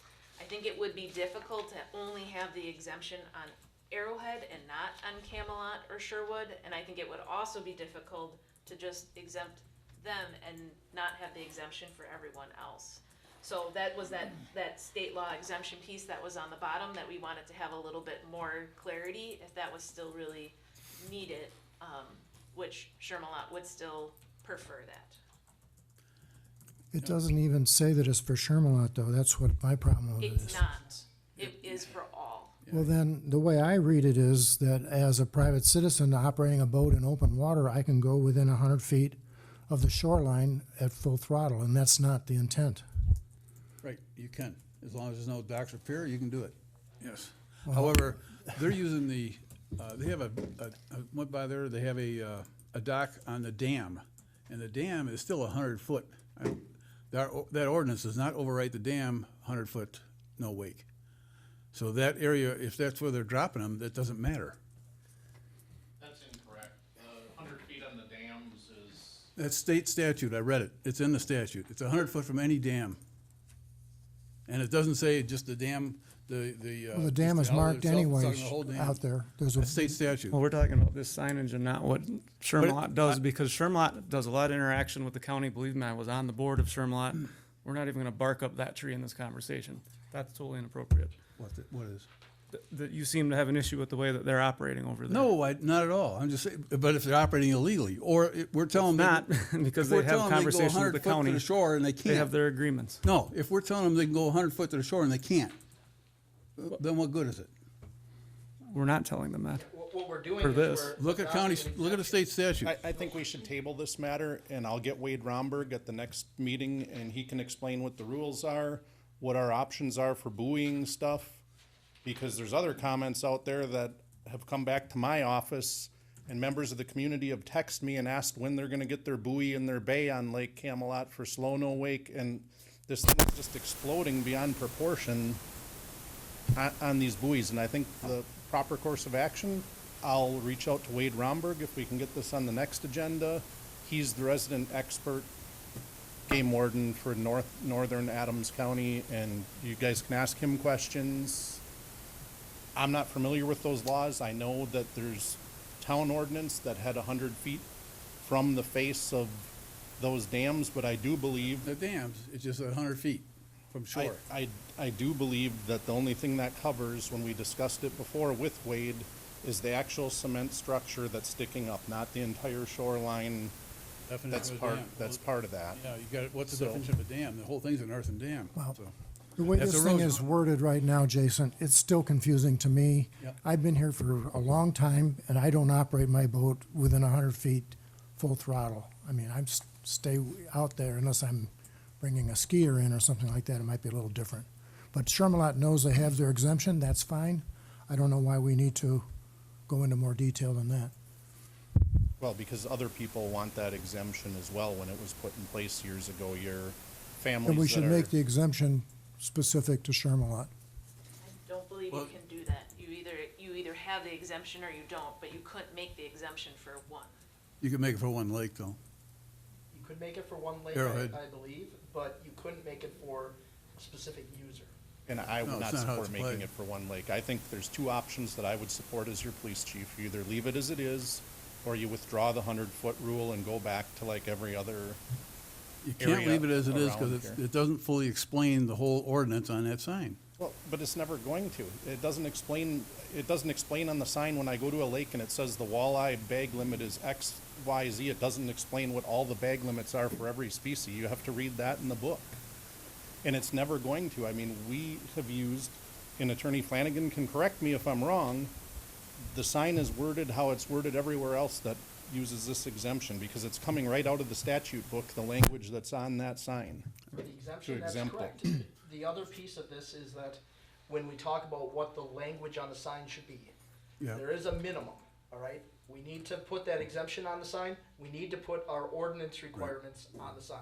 What we do beyond that, well, that's, I think for purposes of this discussion, that's. And I it's a mean, board decision, okay? And my opinion is you put not the whole ordinance, but you put it on there so it's very clear to anybody without having to go back and look up the whole ordinance, because they're not gonna do that. You don't have to But look up the Carl, whole then the- ordinance. You can read the boaters, the handbook that you get The when you next- renew your registration. It says right there. The next guy is gonna come in and say, well, when he's running across the lake with no lights on, well, I didn't know Come that on, was a come law. on. You're putting an ordinance out there, but you're only putting part of it out there. You're not putting the whole thing out there. It's very clear if you read it of what it does exempt and what it doesn't. It's very These people clear. are thinking that if you read it, if you just go down there and look at a sign, you're thinking that 100-foot ordinance doesn't apply. Can I ask this question? Who has complained on this and how many people have? Why do you think I brought it up? I had a complaint come to me. How many though, out of the 3,000 All people it that takes is live here? one. That if we take board action for every one person that has a problem Right. with something, that sign has been up there. I Doesn't make it right. I didn't create that. The chief before me created it, and I've had no complaints on it. Attorney I'm fine, Flanagan yeah, has I'm spoke. fine with it the way it is, but when you go on to explain it in more detail here, and you read that, it looks like you can operate your boat within 100 feet of the shoreline at full throttle, and if that's the case, that's wrong. You can. And you You always can. could. Where this came up, Yes, you can. this whole issue came up, you could do that on any lake in the state of Wisconsin until 2013 or 2014, well, it was before 2014. Even in front of a because- dock, a No. person's dock? No, there's always been a law in the Okay, books. but that doesn't even say that here. That's the issue. Well, if you put everything We cannot, in there's a a, statute on every sign, Read the statute. That's what I'm saying, when don't you- need everything on it. You just When need a you few go and you items. add this other sentence here, though, it makes it sound like you can operate it anywhere you want within 100 feet, and that's not true. Any ordinance that we make, if this comes to traffic ordinances or any kind of ordinance, Attorney Flanagan can speak to this too. We can't say that, hey, in the town of Rome, you can operate a motor vehicle when you're over a .08 blood alcohol concentration. We can't do it. It's a state law. The same thing with boating. We cannot make an ordinance that's less stringent than state law That's fine. unless statute provides for it. Like jet skis are an example. There is a state law. It's right, if you read the law, it's right in the same section as this 100 foot from shore. They have to stay 200 feet from shore, and that exemption does not give them permission to go 100 feet from shore. A jet ski is still 200 feet from Doesn't shore. say anything about jet skis on the side. The only thing, the problem is, we're not trying to change the ordinance. We're not trying to do anything of that nature. We're just trying to clarify it so anybody reading that will know exactly what they can and can't do in that respect. If you're gonna print part of the ordinance, print the whole thing. That makes sense. Yes. Going back, this whole exemption came Can she come up here so? up for Yeah, a come request up. from the ski You team, come in, correct? Mike. The ski team, because they That's don't not- wanna drop their skiers. I wasn't the chief at the time, but that's not 100% my recollection of it. I wasn't Okay. in this role. It What was the Chief Rhodes. purpose of the The exemption? purpose of the exemption is because if you don't have that exemption and you got a 5-year-old child that's just learning how to ski, you're dropping them in the middle of the lake where they're bobbing around because you can't swing them into shore closer than 100 feet because you can't drive your boat closer than 100 feet. So if you go, and this isn't just about Camelot or Arrowhead or anywhere else, on Sherwood, you got a section of water that I don't know off the top of my head, I believe it's 280 feet across. So if you're 100 feet from shore on each side of it, It means you and can't you go got a through boat going the other way, you know, what are you gonna do? And the chief at that time brought this up and said, due to the narrow size of some of these lakes and narrow spots on them, this exemption should be in place because it will be safer than having one person slow down, one person break the law and go through. And so they put the town board at the time, said, yeah, we wanna go with this exemption, as did some other places. And if you want the research, I guess I could do it. I haven't, but other places did the same thing, exempted just like we did, that have narrow, long lakes. So what's Okay, to stop for the- somebody coming in at 50 foot, dropping a skier off, and another boat coming in 50 foot and hitting them? Because if they can do That's that. the point that I wanted to make, is the fact that by opening it up to everybody, now what you've done is, if you come within, most ropes are what, 75 feet? So you can get your skier close to that quote safe area where other boats are not speeding. But what you've done now is you are now still taking your skier into an area where you have now allowed everybody Right. to go fast in that Doesn't area, make sense. correct? But okay, at most places on these lakes, you're gonna be within 100 feet of a pier. There's very limited areas where this applies. We just Not drove limited. We just all drove. 3 lakes. We just drove all 3 lakes doing a goose count. There is more, I mean, there's 500 foot over on Camelot in a couple spots. And on each lake, there's areas where there's no docks or no piers. Yeah, well, I know there Quite a are. few, Okay. yeah. It would make sense if the exemption was if you were pulling a ski. Right. By allowing everybody to be in that quote safe area, you haven't achieved anything.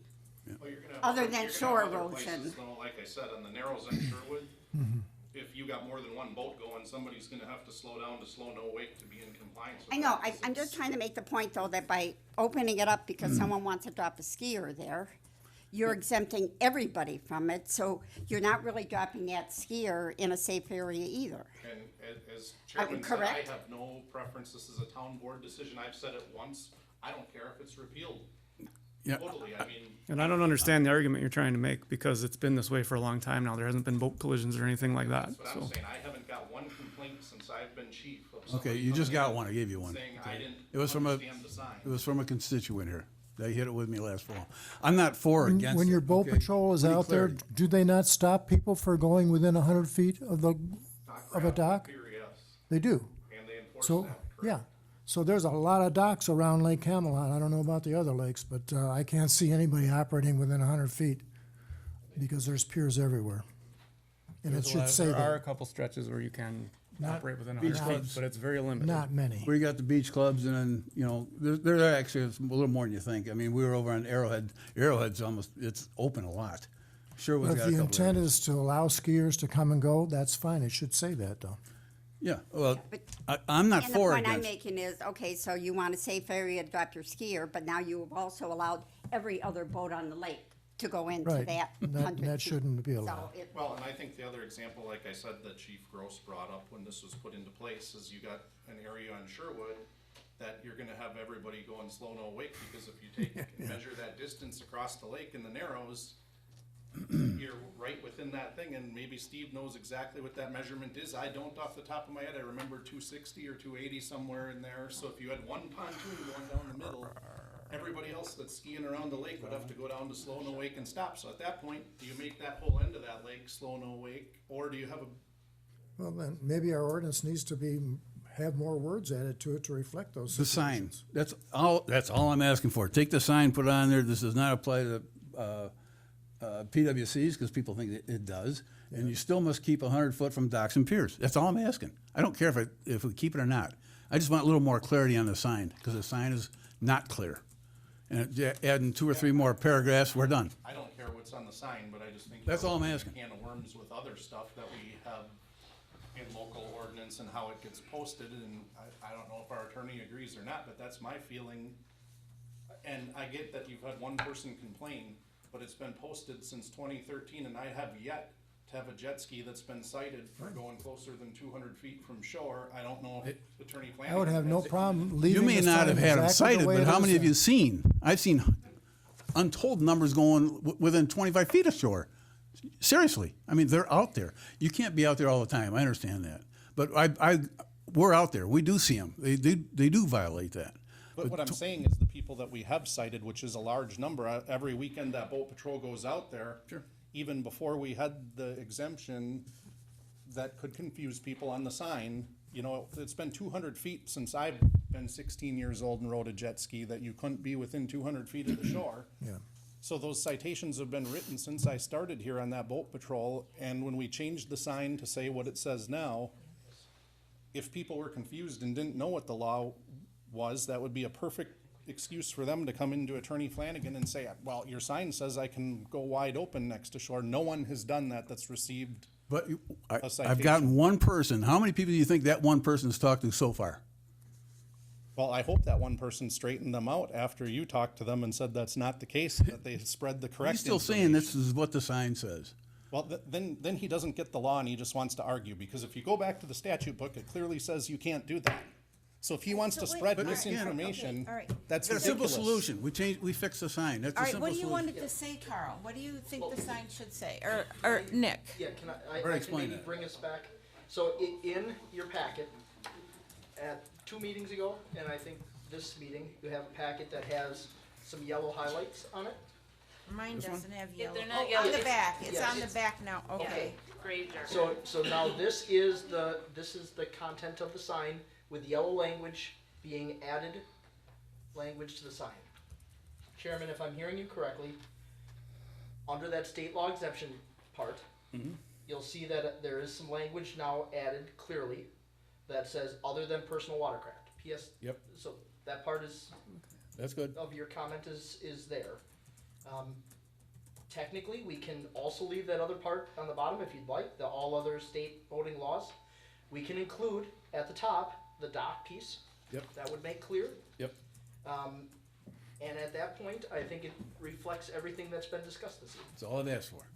All right, so As long as just, everybody else is all right with that. Before we print the sign, I heard some concerns from other people that said people shouldn't be going fast. So that needs to be decided first. Do you want boats Well, going fast in those areas, or don't you? That's, So you're good with this, Carl, the way this is written, because it's not accomplishing what you're trying to accomplish? no, it doesn't. It it's calls not out the- totally, but he just added the rest It calls of it. out the statutes, He and you just you just made the argument that, well, people shouldn't have to go find the statutes. No, they But don't. Now you're No. telling Not- them that If they you're gonna have to. put the statute in there, at least make it clear so they know all the variables, okay?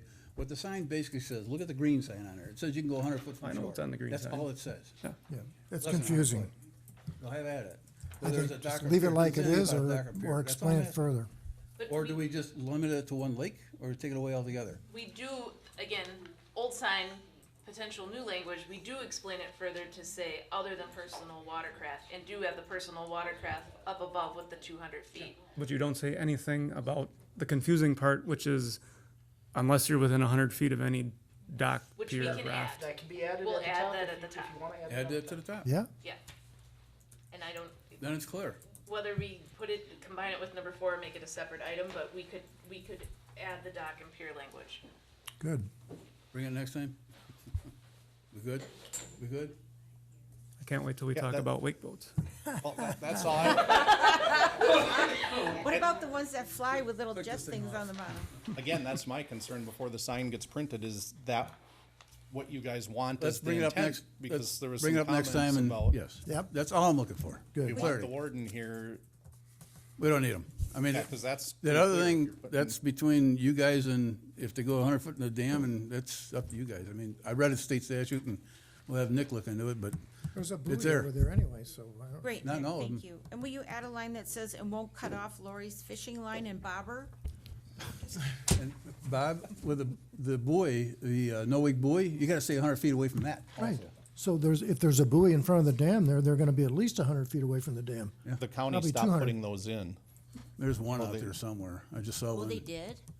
Pretty much, yeah. They're off, most of them are gone, Really? yeah. They couldn't I saw properly one. manage it. There's one on one of the lakes, but, all right, we're good? We're good. Moving on. Moving on. All that, and we're not doing it. Where we at here? No, we're gonna bring it back next time with a worded verbiage and be done with it. Hopefully. Okay, 16, discussion only follow-up on Quick Trip signage plan. All right. At the last meeting, we had comment made that maybe the board was showing favoritism. I just want to say that this board and the planning commission board made their decision based on legal opinions and what was right. And we did, whether you want to vote one way or the other, you got to vote for what's right with any of the ordinances. So I'm going to turn it over to Nick. We had the conversation. I think he had a conversation with the planning commission, and I'll let Nick go ahead and explain exactly how it's supposed to work. Well, I can't promise I'll hit everything that you're looking for, but certainly if you do want some clarification, let me know. So in your packets, you had a memo that was prepared some time ago. I believe it went to the plan commission. I don't know that it went to every board member, so this was an opportunity to provide it as well to the board members. I do just want to, so I think the memo speaks for itself, but I do want to draw your attention to two signs on, I believe you have a map in there for the final sign plan. I just want to briefly mention both sign 6 and sign 7. Let's start with sign 6. Sign 6 is that sign that is at the corner of 13 and Alpine. That's the one that has the EVMD, that's abbreviation for electronic variable message display component of it.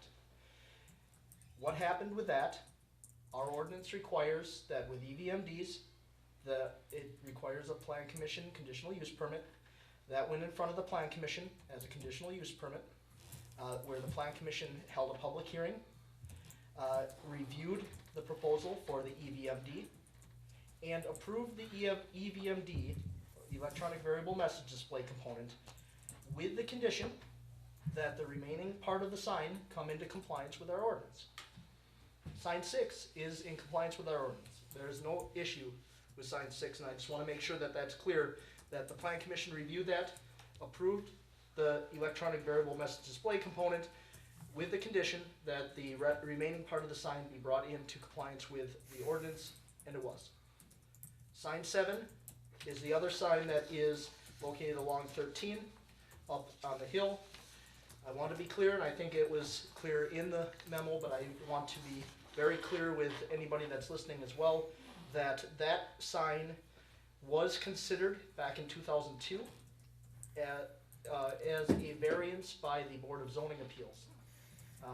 The reason I want to make that clear is because the Plan Commission and the Town Board considered the site plan and plan of operation, and will consider again a site plan and plan of operation related to the subsequent purchase parcel. But there was a variance granted to that sign back in 2002. Lori Pritzel is who applied for it, provided a plan for that sign, a plan that was approved by the Board of Zoning Appeals. By design, by statute, the town board doesn't override the Board of Zoning Appeals. Where there's a variance granted, there's a very strict test that has to be followed with a variance. Where there is a variance granted, that does also run with the land. And certainly that was, the case law was mentioned in the memo that is the controlling case law for that. I would just make a final mention that the sign that is in that location was actually brought more in compliance to our ordinance than what was granted in that variance. It was brought down, as I understand it, in height. So it is something that was approved long ago as a variance. It isn't something that this board approved. It isn't something that the Plan Commission approved. By design, the Board of Zoning Appeals is who hears variances, and they approved it. So I just want to be very clear, because there were some comments made that the board made some kind of determination here, and that just wasn't the case. Anybody have any thoughts on that? Basically, people think that we can make decisions up here and violate other people's rights or state law. I mean, we have to follow the law whether we like it or not.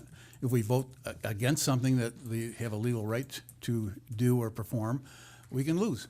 And it just doesn't make sense. It just makes sense to do what's right. If these folks had the right to put those signs up there based on history and based on, like Nick said, they bought the property with the, what they call it, non-conforming variance. Yeah, that carries over to the new owners, and we have no right to overturn that. So we base our decision based on what we have to do and what's right. So that was just why I wanted it brought up. I appreciate that you had Nick come forward with that information so we could learn more about it tonight, Carl. Mr. Chairman, thank you. Thank you, Nick. Thank you. All right, we're at number 17, discussion and possible action, approval of fiscal year 2022 bipartisan infrastructure law bill surface transportation program, STP, local grant award for Apache Avenue between 10th Avenue and 8th Avenue not to exceed $574,869. So I move that we approve the 2022 bipartisan infrastructure law, which would grant the town of Rome $574,869 for resurfacing Apache from 8th Avenue to 10th Avenue. I'll second that. my only piece of discussion to add is just with accepting the grant, I want to note that the municipality is responsible for the entire cost of the non-participating items as well as any costs which exceed the funding limit. So these projects are all bid out through the county highway department. That's part of this agreement through the STP and the BLI. If it does come back at a slightly higher cost, the max that we'll receive from the state is the $574. Now, we did already set aside the $7,000 for the engineering costs. Lucas is actually doing that through general engineering. That's through the ARPA funds. But if there would be something additional in cost or the way that the bid would come back, we just want to make sure that we're prepared for that. We will budget for that through the highway budget in the fall, just to make sure that we're prepared. But I just want to point that out with accepting the funds. If it does come back higher, those are of our cost. Will it still be a less expensive project overall? Yes, $574,000 is a large, very exciting grant for us to receive for that road project. Our portion is roughly $160,000, right? 158, I think it is. Yeah, it's roughly 160 plus 7 for the engineering. Yeah, the engineering would be a non-participating cost. Any further discussion? I did want to thank Jamie and Brad again for jumping on this and getting it done. Thank you. All those in favor, please signify by saying aye. Aye. Aye. Any opposed? Motion carried. Number 18, discussion of possible action, approval of American Rescue Plan, ARPA project funds used towards self-contained breathing apparatus, SCBA, for the fire department. So this was discussed at the last meeting, then added back on because it would need to be a separate agenda item like all of our ARPA pieces have been. As was outlined in the memo at the last town board meeting, this would be $10,000 worth of ARPA funds that we would apply towards the SCBA's. And then I did include our memo that we keep updating regularly, just to show where we are with our remaining committed funds, our available unexpended funds, and our available uncommitted funds, adding in those two pieces for tonight. So, again, we might additionally get back funds in the future from our first project, which was the gas line, but that will take some time for those funds to come back to us. So you're just moving funds from one account to another account, then reducing that account and moving it into another account? Nope, I think you're talking about once we get to the actual resolution for amending the budget. But for ARPA, that all comes out of ARPA funds. Those $288,000 is spent out of those line items, which is a separate, it's not in general budget, it's a special revenue fund. Oh. Which is why it needs a Went a separate. little too far, sorry. Yep. So you're, So looking for $10,000 to be spent from ARPA. yeah, so at this moment, you've committed, which is okay, because we didn't have to, not all of the funds went to the gas line expansion. You've committed more in total dollar amount than we've received from ARPA, but again, we know that's okay because We Energies did not need that total commitment. Your available unexpended from the committed is, that difference was the 47,000. And your available funds right now with taking in true costs from gas line, and if you put in these two items, you'd have about $42,000 left in ARPA funds that you could spend. Again, we might wanna just leave that there for now, because that would be a good revenue source if Apache would come in a little bit over, or the engineering would come in a little bit over, you would have that 42,000 to go to for road projects. I'll make a motion that we commit $10,000 of ARPA funds towards the SCBA replacement for the fire department. I'll second it. Any discussion? All those in favor, please signify by saying aye. Aye. Any opposed? Motion carried. Number 19, discussion and possible action, approval of American Rescue Plan Act, ARPA, project funds used towards parking lot improvements at the library, police EMS building, and salt storage shed. This was the other project that came out from the last meeting. This would be $35,000 that we would be looking to commit over the three projects. There is a general breakdown in the memo that it would be approximately $17,000 for the library, $9,000 for police and EMS, and $9,000 for the pad in front of the salt shed. In front of the salt shed, we need to do that by DOT compliance for the salt that may exit the shed when you're getting salt in and out. For the police and EMS building, this just helps protect our investment there without tracking additional mud or dirt into that building. And the libraries wanted to expand that parking lot for some time. Library does have funds set aside in their capital budget, so if 17 wouldn't be enough, the library could help with that additional cost. So is this part of the 45 or not? It's all ARPA. This would all be out of You said, ARPA I think dollars. you said we had 45,000 left over, Nope, this is taken out already. Okay. So I took out the 10 and the 35. so we still have 45. 42. Move to approve the expenditure of the ARPA funds of $35,000 for the 3 paving projects as indicated. Second. Any further discussion? All those in favor, please signify by saying aye. Aye. Any opposed? Motion carried. Number 20, discussion and possible action, resolution number 22, amending the 2022 Town of Rome budget, $14,605 from unassigned prior year revenues to the fire department budget for the purchase of self-contained breathing apparatus, the CBAs. So this is the budget amendment. So we don't have to amend the budget in all cases. In some cases, we just assign when that expenditure comes in to the funds. So we would be, for year number 1, this is an $80,000 project. If it comes in less than that, we wouldn't expend those funds if it did.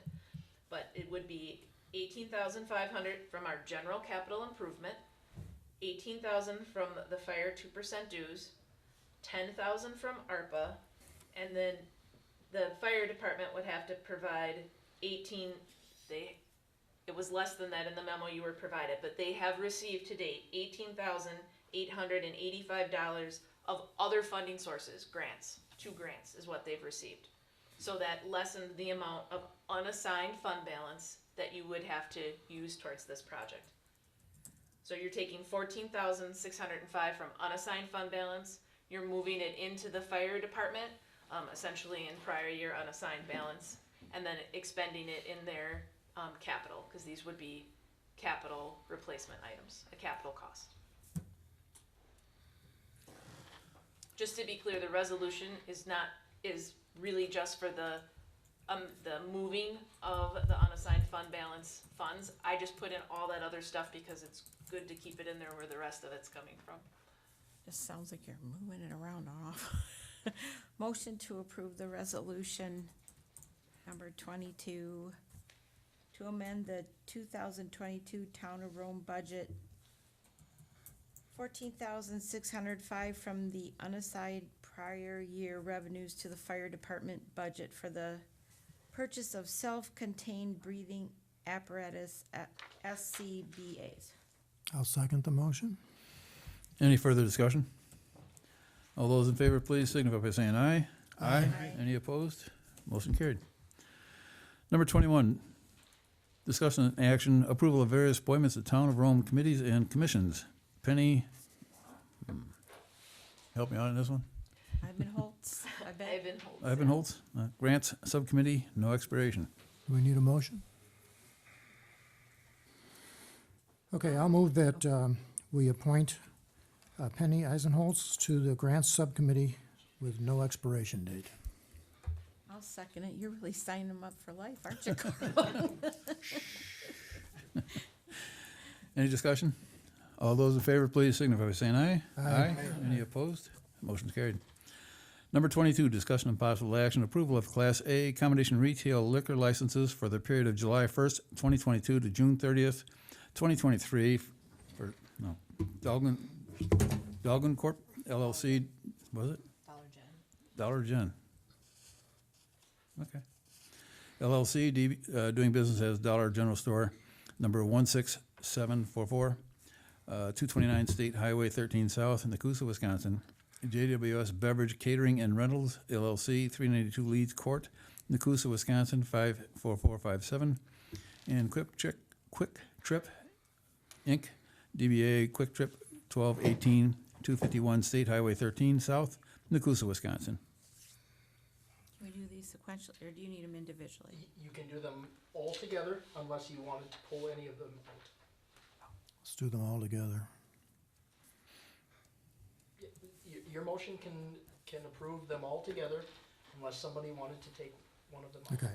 I'll move that we approve the Class A combination liquor licenses for the following, Dolan Corp., JWS Beverage, and Quick Trips for the period July 1st to June 30th, 2023. I'll second that. Any discussion? All those in favor, please signify by saying aye. Aye. Any opposed? Motion carried. Number 23, discussion of possible action, approval of Class B beer license for the period of July 1st, 2022 through June 30th, 2023 for Papa Bear's Mini Golf, LLC, 266 Matterhorn Trail, Nakusa, Wisconsin. Move to approve the Class B liquor license for Papa Bear's Mini Golf LLC. Second. Any discussion? All those in favor, please signify by saying aye. Aye. Any opposed? Motion carried. Discussion and possible action, approval of renewal for Class B combination liquor licenses for the period of July 1st, 2022 through June 30th, 2023 for Barnum Bay Ventures, Inc., DBA Lure Bar and Grill, 1735 Archer Lane, Nakusa, Wisconsin. East Briar, Inc., DBA The Lakes, 1472 Apache Avenue, Nakusa, Wisconsin, 54457. Lake Arrowhead Association, Inc., DBA Lake Arrowhead and Greenside Grill, 1195 Apache Lane, Nakusa, Wisconsin. Hoozle's Lakeside Bar, LLC, 1497 Alpine Drive, Nakusa, Wisconsin. Lake Camelot Lodge, LLC, DBA Camelot on the Lake, 298 Leisure Lane, Nakusa, Wisconsin. Lake Sherwood Property Owners Association, DBA Lake Sherwood Lodge, 1146 West Queens Way, Nakusa, Wisconsin.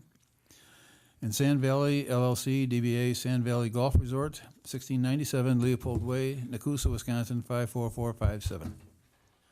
Motion to approve the approval of renewal for Class B combination liquor licenses for the period July 1st, 2022 to June 30th, 2023 for all the listed. Do you want me to name each one? You can just say as presented. As presented. There you go. I'll second it. Any discussion? All those in favor, please signify by saying aye. Aye. Any opposed? Motion's carried. Dates and items for future agenda meetings. 25, next agenda items. I've got boat signage, municipal sewer would be back. Are we gonna have Wade Romberg here or not? Where did we land on that? No? Might not be a bad idea. Which one was that for? The That was boat for the boat signage. thing. signage. We don't need it for the boat signage.